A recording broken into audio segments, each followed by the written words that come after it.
Hey guys, welcome back to Johnny Reads. This will be my third video overall, and it'll be my second where I actually talk about a particular book. And if you don't know what I'm doing here on the channel, all you have to do is go back and watch my second video or my first one, and I'll tell you all about it.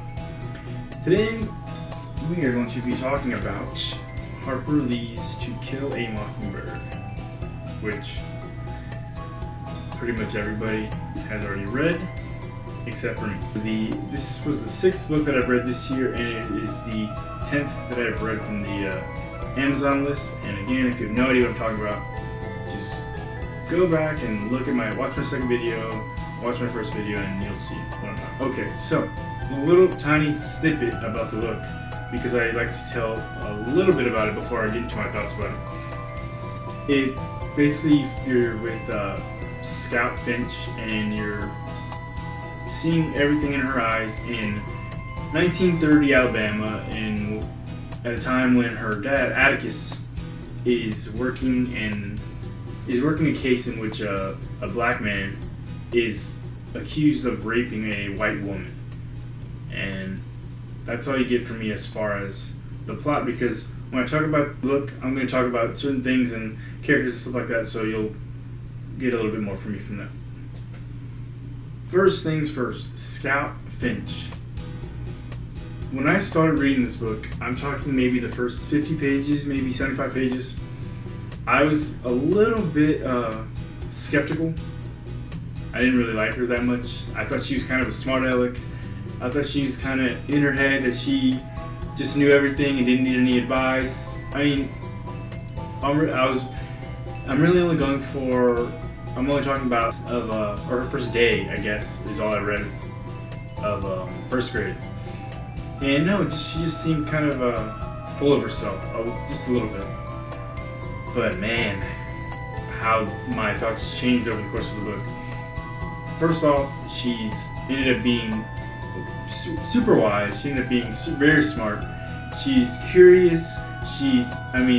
All these things that there's literally nothing I can tell you now that I did not like after I finished the book about her. I mean, she's definitely one of my favorite characters of the book. I mean, obviously, I guess you can't really read this book and say otherwise. But yeah, she's, for someone so young and who the book goes a couple years into the future from the beginning. There's really nothing that you can say about Scout negative, and not in my eyes. And then next I'm talking about her dad, Atticus Finch. This guy is, he reminds me of every great character that you read in literature. I mean, honest. I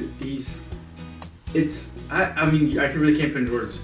The guy, my favorite thing about him was that he never failed to take an opportunity to teach Scout and Jim, his son, something. I mean, it could be about anything. And he would let them learn on their own, or if he needed to step in and really put his foot down, I guess, then he would. And, Atticus, he was my favorite character in the book, and if I could have read during the trial phase, so I guess it was maybe like 5 chapters or 4 chapters or something during the middle of the book, if I could have read those chapters from his perspective, I can't even imagine what that would have been like. That's probably my only minor complaint for the book in general, is that I wish that I would have been able to read it from Atticus' perspective. I mean, I'm sure I'm not the only person who's ever said that, but he's the man. I mean, that's really all it comes down to. He's as good as it gets. As a character, as a person, as a teacher, as a role model, as everything. He's it. Now, let's talk about Jim. He's perfect for Scout. I mean, the relationship that he had with his little sister was perfect. I mean, it didn't seem forced. It didn't seem fake. It didn't seem like it just seemed like he was her big brother. And I don't think I read a page of that entire book in which I didn't. And you don't know that, like, I don't know if that even makes sense.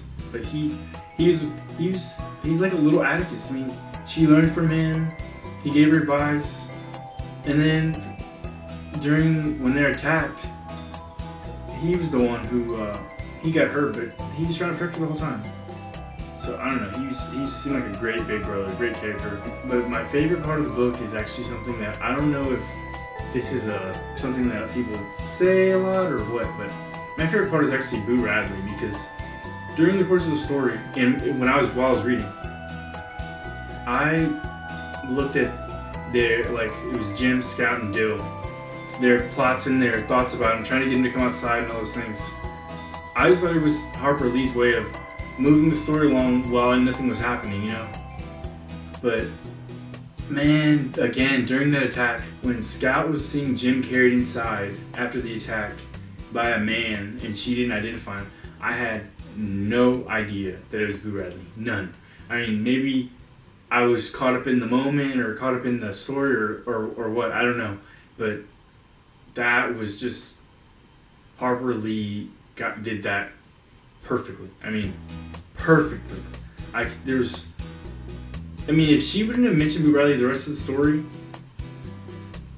like even during the attack or whatever, if it was somebody else or nobody had come out to help him, I would have been okay with that. But the fact that she threw that in there, and the last chapters with him, I mean, it was just really cool in my mind. But the reason that I think I really enjoyed this book the most is because of how relevant it still is today.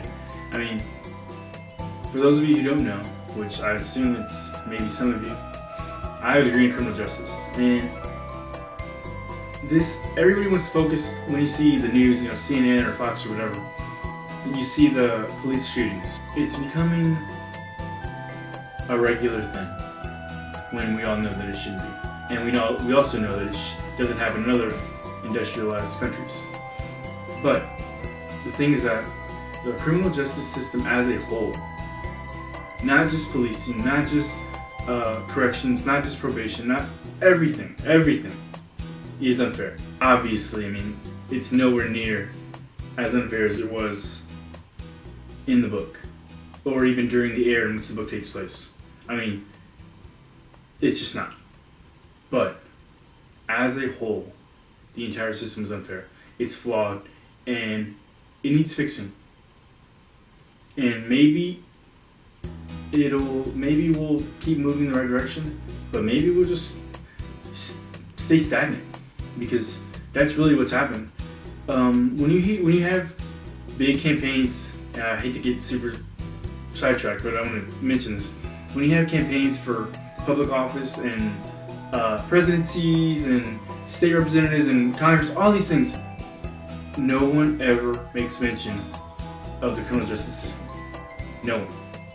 And sure, there are laws enacted all the time in state legislators that are meant to hopefully make the system better, or they're meant to do something, but there's no drastic change going on right now. The only change that's happening right now in the criminal justice system, besides the marijuana decriminalization stuff, is that the death penalty will be abolished, probably in our lifetime. And that's just not enough. I mean, it doesn't matter if you're for or against it. That's just not enough. And I think that Harper Lee published this book in 1960, I think. The fact that it's completely 100% relevant all these years later it speaks to society. We haven't made as much progress as we should, but it also speaks to her just incredible writing ability. I mean, there's a reason this is a book that so many people have read, and it's a classic, but it's just hard to put into words, all that stuff. At the end of the day, this was a really, really, really, really, really great book.